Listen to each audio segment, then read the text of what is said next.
ஸ்ரீமதே ராமானுஜாய நமஹா. நாம் இந்த பதிவில் பார்க்க இருப்பது திருவரங்கத்தமுதனார் அருளிச் செய்த ராமானுஜ நூற்றந்தாதியின் 33வது 34 35 36வது பாசுரங்களை பார்ப்போம். இந்த 33வது பாசுரம் அப்படி இருக்கு. அடையார் கமலத்து அலர்மகள் கேள்வன் கையாழி என்னும் படையொடு நாந்தகமும் படர்தண்டும் ஒன் சார்ங்க வில்லும் புடையார் புரிசங்கமும் இந்த பூதலம் காப்பதற்கு என்று இடையே ராமானுசமுனியாயின இன்றிலத்தே முன்னுவாது அடையார் கமலத்து அலர்மகள் கேள்வன் கையாழி என்னும் படையொடு நாந்தகமும் படர்தண்டும் ஒன் சார்ங்க வில்லும் புடையார் புரிசங்கமும் இந்த பூதலம் காப்பதற்கு என்று இடையே ராமானுசமுனியாயின இந்நிலத்தே. உங்களுக்கு அர்த்தம் புரியுதுன்னு நினைக்கிறேன். பெருமானுடைய பாஞ்சஜன்யமும் இடையே நடுவிலே ராமானுசமுனியாக இந்த பூமியில் வந்தன அப்படின்னு புரிஞ்சுக்கலாம். பூபகள் பூவன்னு மாது பொருந்திய மார்வன் அப்படிங்கிற அடையார் கமலத்து அலர்மகள் கேள்வன் கையாழி என்னும் படையொடு நாந்தகமும் படர்தண்டும் ஒன் சார்ங்கவில்லும் புடையார் புரிசங்கமும் இப்பூதலம் காப்பதற்கு என்று இடையே ராமானுசமுனியாகின இந்நிலத்தே. அடையார்னா நெருக்கமான தாமரை மலர். அந்த மலர் அடையார் கமலத்து அலர்மகள் லக்ஷ்மி பிராட்டியோடைய கேள்வன் கையாழி என்னும் அவன் கையில் இருக்கிற சக்கராயுதமும் அடையார் கமலத்து அலர்மகள் கேள்வன்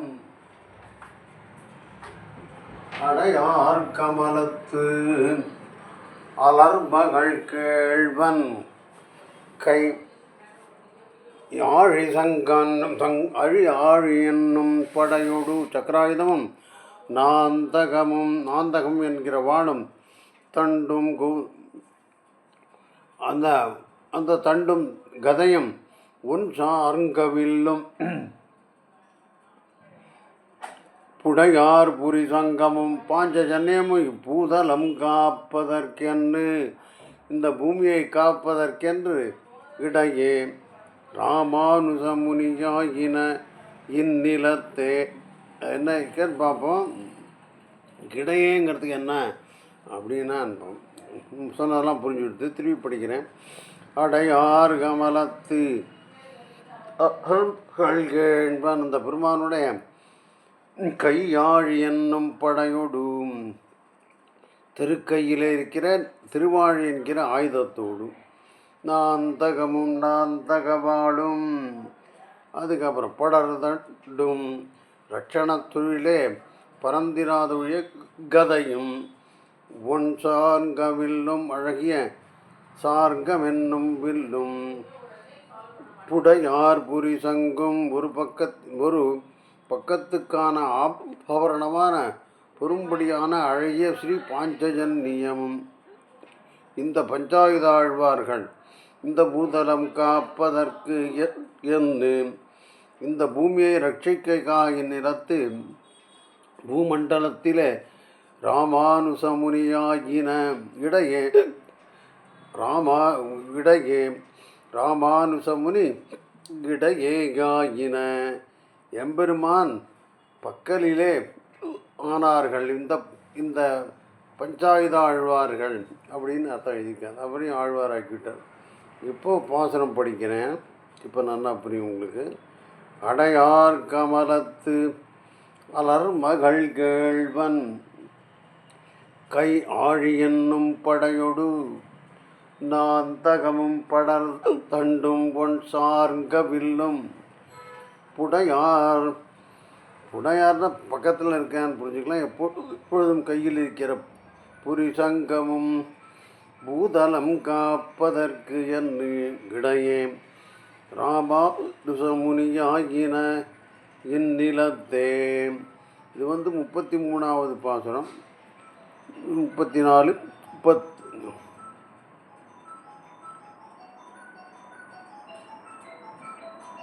சாரி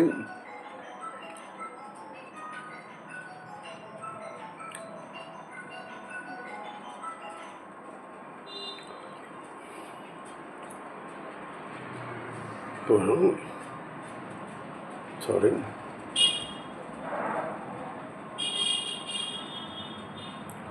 34வது பாசுரம் இருக்குது. இங்கே வரும். நிலத்தை செருத்து உண்ணும் நீசக்கலியை நினைப்பறிய பலத்தை செருத்தும் பிறங்கியதில்லை என் புலத்தில் பொறித்த புத்தகசமை பொறுக்கிய பின் நலத்தை பொறுத்தது ராமானுசந்தன்னய புகழே. எப்படி இருக்கு பாருங்க இந்த பாசனம், வித்தியாசமான பாசனம். இந்நிலத்தை செருத்து உண்ணும் நீசக்கலியை நினைப்பறிய பலத்தை செருத்தும் பிறங்கியதில்லை என் புலத்தில் பொறித்த அப்புத்தகச் சுமை பொறுக்கிய பின் நலத்தை பொறுத்தது ராமானுதன் நயப்புகழே. அர்த்தம் கஷ்டமில்லை.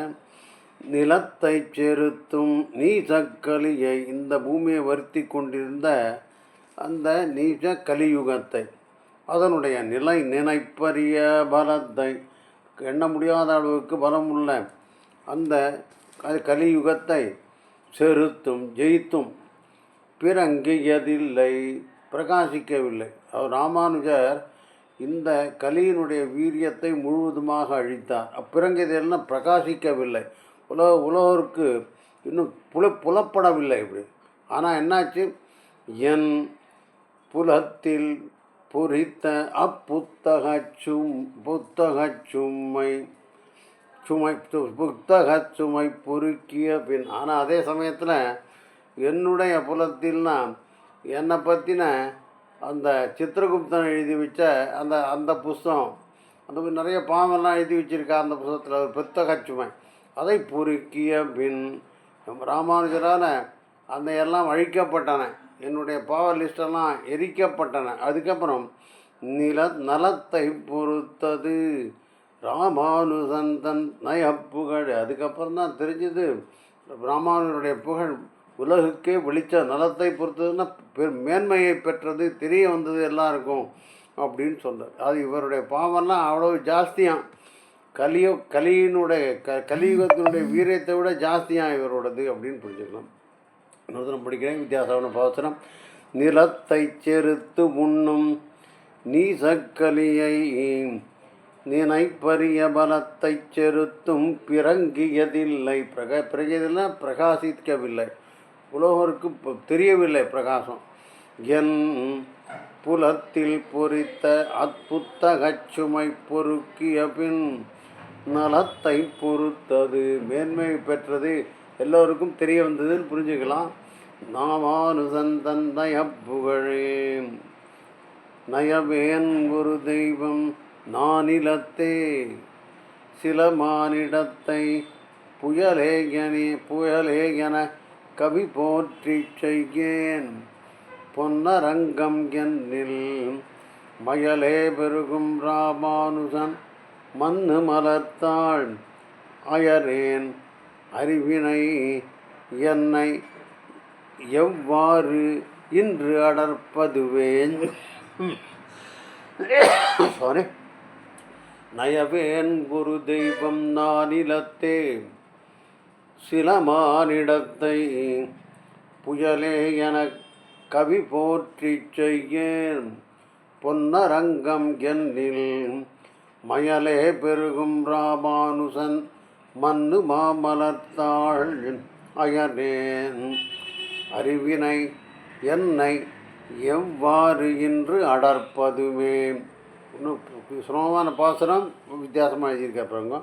நயவே என் ஒரு தெய்வம் நான் இழந்தே, மற்ற வேறு எந்த தெய்வங்களையும் நான் அடைய மாட்டேன், அவர்களை சேவிக்க மாட்டேன். மானிடத்தை புயலே என கவி போற்றி செய்கேன். மானிடத்தை ஆஹா எப்படி மேகம் போன்ற கருணை உடையவர், புயலை போன்ற கருணை உடையவர்களே என்று அவர்களை போற்றி நான் பேச மாட்டேன். ஏன் அப்புறம் சொல்கிறார், பொன்னரங்கம் என்னில், திருவரங்கம் என்று சொன்னால் மயலே பெருகும் கிராமானுசன், ஆஹா மயங்கி போய் விடுகின்ற அந்த எம்பெருமானாருடைய மண்ணு மலத்தாள் எல்லாரும் வந்து சேவிக்கிற அந்த திருவடிகளை அயரேன், விடமாட்டேன்.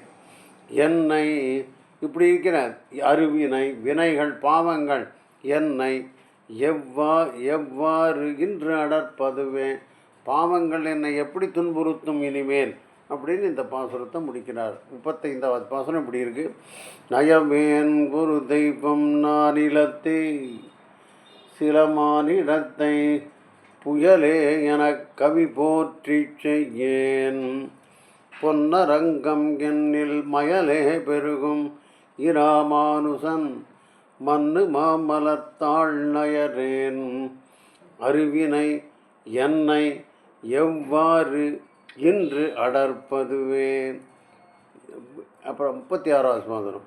அடல் கொண்ட நேமியன் ஆறு இருநாதன் அன்று ஆரணச் சொல் கடல் கொண்ட வன்பொருள் கண்டு அழிப்ப பின்னும் காசினியோர் இடரின் கண் வீழ்ந்திடத்தானும் அவ்வொன்பொருள் கொண்டு அவர்வின் படரும் குணன் ராமானுசன் தன் படியுதுவே.